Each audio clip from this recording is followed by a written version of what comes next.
Bonsoir à tous, on est à la veille du championnat du monde WBF et d'autres événements consacrés à la boxe. Alors aujourd'hui c'était la pesée et le check-up médical. Je suis justement avec Patrick Kinigamadzi. Comment on se prépare pour cette pesée? Quelle est votre stratégie? Disons c'est de ne pas manger toute la journée et prendre un bain chaud ou faire un petit sauna pour être au poids. Et là c'est bon, vous êtes juste alors dans le poids, hein? À 100 grammes près. Donc tous les grammes comptent. Tous les grammes comptent à ce niveau. Alors vous êtes donc le champion du monde WBF, un titre que vous avez obtenu il y a à peine 6 mois, hein, en juin à Tonnet. Pourquoi le remettre en jeu si vite? Parce qu'on a 6 mois à 7 mois obligatoires pour le défendre. Donc c'était nécessaire de le faire maintenant? Ouais, c'était nécessaire aussi pour essayer de viser plus haut.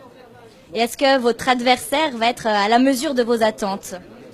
Oui, je pense, parce qu'il a une boxe que j'aime pas du tout. J'adore les boxeurs qui rentrent dedans. Et lui, c'est un boxeur qui fuit. Alors, je pense qu'il va me donner un peu de problème. Il va me causer un peu de problème. Alors dans votre volonté de combattre parmi les meilleurs du monde, est-ce qu'un nouveau titre pourrait vous aider à propulser votre carrière et à aller plus loin? Disons que oui, j'ai droit aussi de faire des demi-finales dans les autres fédérations. Mais le plus important, c'est avoir le budget pour pouvoir l'organiser. Et ça, c'est pas toujours facile. Pas du tout. En tout cas, merci beaucoup Patrick Kinigamadzi. On vous souhaite un très bon combat demain. Et puis, alors, il y a les championnats du monde WBF, mais aussi les championnats suisses. Avec vous, Cédric Kassongo. Dans quel état d'esprit vous êtes à la veille de ce combat? Genre là, moi, je suis en mode... j'attends ce moment avec impatience. Je suis plus décidé que jamais. Franchement, je sais pas qu'est-ce qui s'est passé, mais il y a un déclic dans ma tête. Je veux même que ça soit maintenant. Voilà, je suis dans cette mode-là.